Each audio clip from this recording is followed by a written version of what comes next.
Hey everyone, this is Chris Bolts, and I'm coming in with my review of James Gunn's Superman. Now, I am doing this review right after I left the theater, and I'm kind of looking tired because I really am tired. So, pardon me for looking a little rough in this particular video, but let's just go ahead and get right to the point. Now, there won't be any spoilers in this particular review. I'll let you guys go ahead and take a look at that. Maybe sometime later down the road, I'll go ahead and give a spoiler review as I gather my thoughts as I continue to think about this movie. But overall, what I will say is that Superman, James Gunn Superman, is a fine movie. It's not the best Superman movie. It definitely is not the best Superman movie. That's always going to be Richard Donner's Superman with Christopher Reeve, the very first one. Maybe the Donner cut is probably better than that one. And it's not the worst movie. That's always going to be Superman Returns. Sorry, Brendan Ruth. I know you tried your best with that role, but that was just a pathetic movie. This one, I would probably put it behind, maybe behind Superman 2, Man of Steel. So it sits right there about fourth place. It's better than Superman 3 and 4, and like I said, Superman Returns. You definitely won't be missing anything if you don't go and watch this movie.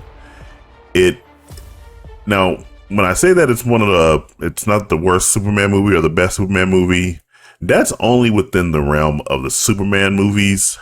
But when you talk about it as a comic book movie overall, it is by far one of the worst comic book movies I've seen. I don't know what it is about the special effects of today. The god awful special effects, the CGI of this movie, they're some of the worst that I've seen.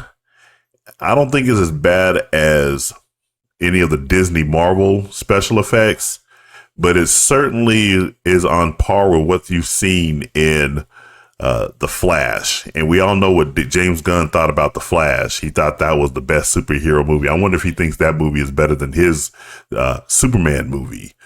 But the special effects are just not good at all.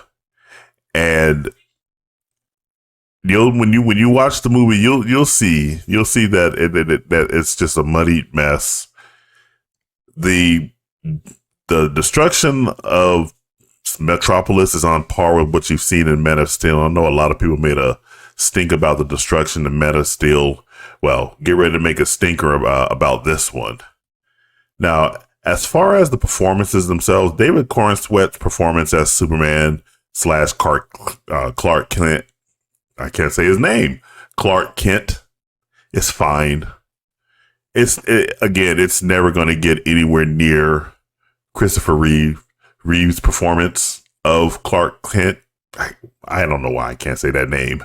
Clark Kent / Superman. Henry Cavill. I'm kind of glad that Henry Cavill is not in this movie at all. I almost thought he was, but I'll leave that out there. He's not in this movie whatsoever. I thought his performance as Clark Kent / Superman is is a good one. But, we have all kinds of different performances. Tom Welling, Brandon Routh. It's better than Brandon Routh's portrayal in his movie, but maybe the one he had, the Crisis on Infinite Earths in the CW, that one was better than his own performance in Superman Returns. Then you have Dean Cain.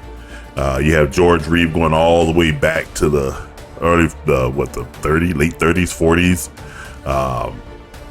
I forgot who the actor who portrayed Superman and Clark Kent in Superman and Lois. I think his performance was fine.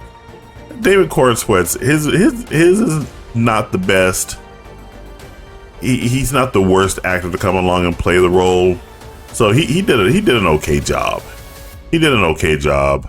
The actress for Lois Lane, Rachel Brosnahan, I think her name is, she did a fine job.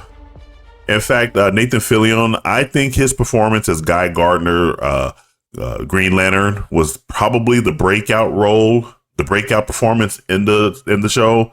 Nicholas Hoult as as Lex Luthor, he didn't come off as menacing. If you go watch Jeremy John's review of James Gunn's Superman, the scene, and you guys have already seen this, so it's not a spoiler. The scene where he's walking into the Fortress of Solitude and you have all this stuff that's just happening all around him, it didn't make him seem like a badass. I agree with that, and Jeremy Johns made the same point. It just seemed like it was an off-putting CG effect, and it just felt out of place. He comes off as whiny. He comes off as whiny and everything. Nobody is going to, for me, for the same way that for the longest time, Mark Hamill's voice performance of the Joker was untouched until Heath Ledger came along with his Joker performance. Clancy Brown's voice performance as Lex Luthor still stands above all. None of the movie Lex Luthors since Gene Hackman comes even close, and I think even Clancy Brown goes well beyond what Gene Hackman performed as Lex Luthor. So Nicholas Hoult, it was an okay performance, but he came more off like an emo Lex Luthor as opposed to someone that was stoic and menacing. The only Mr. Terrific is one of the roles that I was like, what the hell are you doing in this movie? Sometimes he was a stoic and emotionless. Other times he was all over the place, getting in fights with Crypto, and not liking the dog, snapping at Lois Lane, doing things like that. So it was just weird. I don't know why he was there for the most part. And the one role that really shouldn't have been there was Hawk Girl. What purpose did she serve in the movie? I don't know what she was doing there for the most part. Don't know what she was doing there at all. She could have just been completely left out of the movie and it would have been just fine.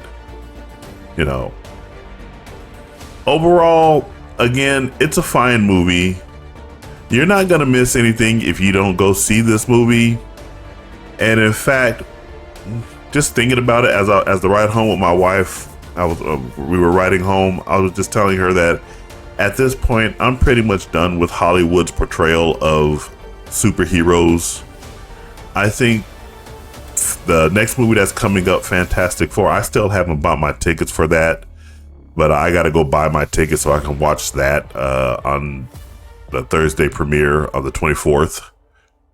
And I think that will probably be my last superhero movie that I will go and take a look in the theaters for the foreseeable future, because I just don't like the direction that these characters that we grew up with, that we read the comics on, that we watched the great cartoons for, that we play the good video games, that the movies that we got in the past are just being let down by modern Hollywood, who I think has real contempt for superheroes and for American culture. And if you have contempt for, especially American culture, if you have contempt for American culture, if you have contempt for something, you're not going to put out your best work. And in fact, you're going to put out a bastardized version that can't live up to what preceded it. And that's where I'm at with a lot of what's going on right now with superhero movies. Me personally, I think superhero fatigue has been here for a very long time. After the movie had ended, I didn't hear that much. In fact, no, I didn't hear any cheering. I didn't hear any cheering at all. My wife said she heard a few claps. I didn't hear a few claps or anything like that. But, you know, some people started leaving the theaters early, or rather not early, but right after the movie ended. Now, there are apparently 2 post-credit scenes with this, but I cheated and I looked it up to get spoilers. Stop with the post-credit scenes. Just end the movie right at its end time. The post-credit scenes have been played they no longer serve a purpose. The post-credit scenes don't serve a purpose here in this movie. So just want to save you guys some of that time right there. 7 out of 10. Now, and I thought about that score. I think within the pantheon of Superman movies, that score is warranted. But if we just look at comic book movies overall, I'd probably give it something lower than that. But I'm going to just stick with 7 out of 10 overall for the movie. So those are my thoughts on James Gunn Superman. And there's a reason why we're calling it James Gunn Superman, because that's basically what the marketing led you to believe, was that this movie was James Gunn. Now James Gunn, then James Gunn forever. He has to put himself at the center of everything. So once again, those are my thoughts on the movie. What do you guys think about it? Have you guys already seen James Gunn Superman? Jump down in the comments and let me know what you think. And make sure you guys do like, share, subscribe, turn on those post notifications. All that stuff really helps me out. And remember, this is Chris Bolts signing off, and I will catch you in the next video. Take it easy.